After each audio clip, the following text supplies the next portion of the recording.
Novel Kansa karya Cawica episode 25 Kebenaran. Cukup Bu, jangan membuatku semakin membencimu, kata Kansa dengan penada tinggi pada Insa. Sudah cukup, ibuku yang menderita karena ibu. Dia rela meninggalkanku untuk ibu, Insa, dan ayah demi membuat kalian bisa hidup bahagia. Sementara ibuku tersiksa dengan kesendiriannya, kata Kansa lagi. Lalu katakan, sekarang apa yang membuat ibumu tersiksa? Apa karena aku? Katakan, apa yang kau tahu? Kata Insa yang semakin menyulut emosi Kansa. Ya, tentu saja karena kau, sang adik yang tak tahu diri, merebut suami dari ibu kandungku, merebut kebahagiaannya, merenggut semua yang ibuku punya, kata Kansa dengan menunjuk-nunjuk Insa. Haha, merenggut semua dari ibumu.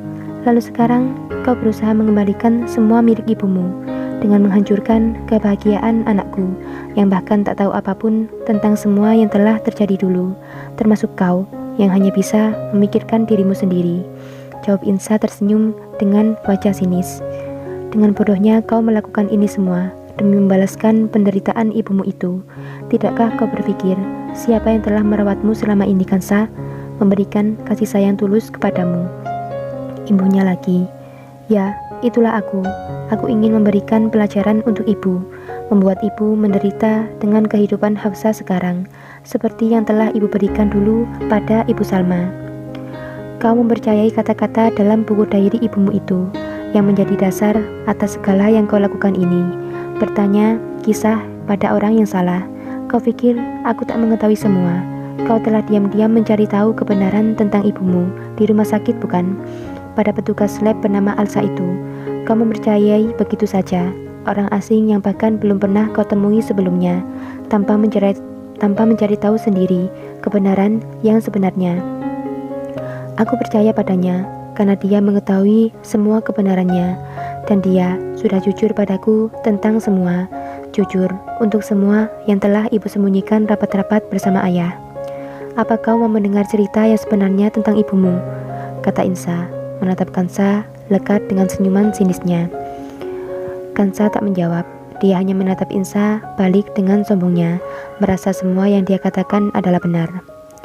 Bukan aku yang telah merebut ayah dari ibumu, tapi ibumu lah yang menghancurkan semua kehidupanku saat itu dengan adanya kau di dalam kandungannya, kata Insa yang mulai menatap lurus ke depan, mengingat lagi masa kelam yang pernah dia lalui dulu. Salma ibumu adalah istri kedua dari ayahmu.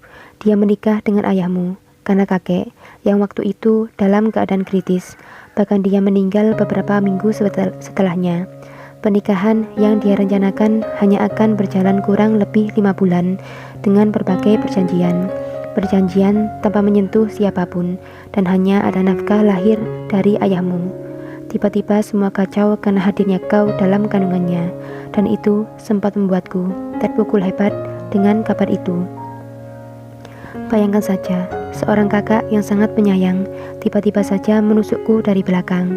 Dia hamil anak dari ayahmu, ketika aku bahkan belum mengandung seorang pun anak dalam rahimku. Tak mudah mengetahui fakta mempunyai suami yang beristri lagi, apalagi mengetahui fakta baru lagi bahwa saat itu istri keduanya hamil, dan dia adalah kakakku sendiri, Salma. Bulan-bulan berlalu, ibumu yang hamil dengan usia 8 bulan harus meregang nyawa karena mempertahankan kau di dalam kandungannya.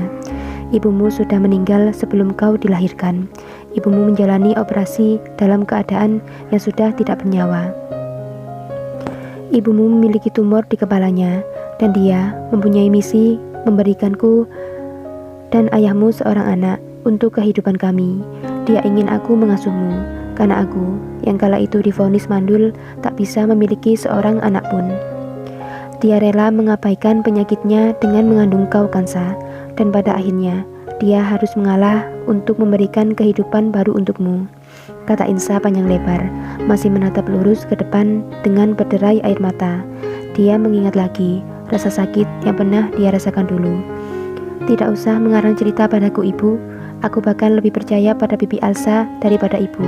Semua cerita yang Ibu katakan hanya mengamankan posisi Ibu, bukan untuk membuatku menyesal dengan semua yang telah aku lakukan, kata Kansa dengan nada amarah pada Insa. Semua yang dikatakan Nyonya Insa adalah benar. Tiba-tiba sebuah suara terdengar dari belakang Insa. Itu adalah suara dari Elsa, sang petugas lab yang selama ini diam-diam ditemui oleh Kansa di rumah sakit. Melihat kedatangan Elsa, Kansa dibuat terkejut. Dia menatap Insa dan Elsa bergantian, seakan tak peduli dengan semuanya, apalagi kedatangan Elsa. Insa tetap meneruskan ceritanya. Setelah kau terlahir, aku dan ayahmu tak lama bercerai, memilih hidup masing-masing. Bukan ayahmu, tapi aku yang tak bisa hidup lagi bersama dengannya. Aku menjalani kehidupanku sendiri dengan luka yang masih aku bawa karena pengkhianatan ibumu yang telah diam-diam mengandung anak dari ayahmu tanpa sepengetahuanku. Sampai akhirnya aku mendapatkan semua kekayaan ini, semua usahaku ini dengan jerih payahku sendiri, hingga akhirnya setelah kau berusia 2 tahun, kita memutuskan untuk rujuk kembali, menjalin hubungan kembali sebagai seorang yang saling mencintai seperti di awal kita bertemu dulu, melupakan semua luka yang telah terjadi. Baru setelah itu, aku hamil dan berhasil melahirkan 3 putra untuk ayahmu, Hafsah, Adam, dan Zaki, sebagai adik-adikmu. Kami melupakan semua kisah kelam itu dan memilih menjalani kehidupan yang baru bersamamu sebagai anak pertama kami. Kami tak pernah membahas lagi tentang ibumu karena kami tak ingin kau mengetahui semuanya tentang kisah itu yang membuat kau akan malu nanti, merasa bersalah untuk sikap ibumu dulu.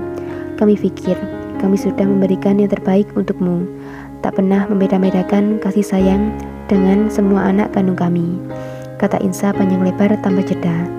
Hidup kami lengkap dan sangat bahagia selama ini. Tak pernah ada perselisihan sedikit pun.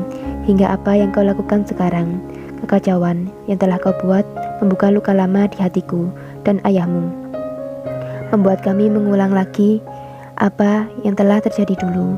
Aku tak ingin semua ini terulang lagi, dan aku menyelidiki semua yang telah terjadi. Hingga akhirnya aku bertemu dengan Elsa, sumber masalah dari semua ini. Di akhir kalimatnya, Insa menunjuk Elsa yang menunduk diam, tak berani menatap Insa. Apa maksud dari semua ini? Katakan padaku, Bibi Elsa, apa semua yang telah dikatakan Ibu Insa benar? Kata Kansa dengan wajah yang tak dapat diartikan. Maafkan aku, Kansa. Semua yang telah dikatakan oleh Nyonya Insa adalah sebuah kebenaran, dan aku telah bersalah atas semua kesalahpahaman ini, kata Elsa dengan wajah yang masih tertunduk malu. Bersambung.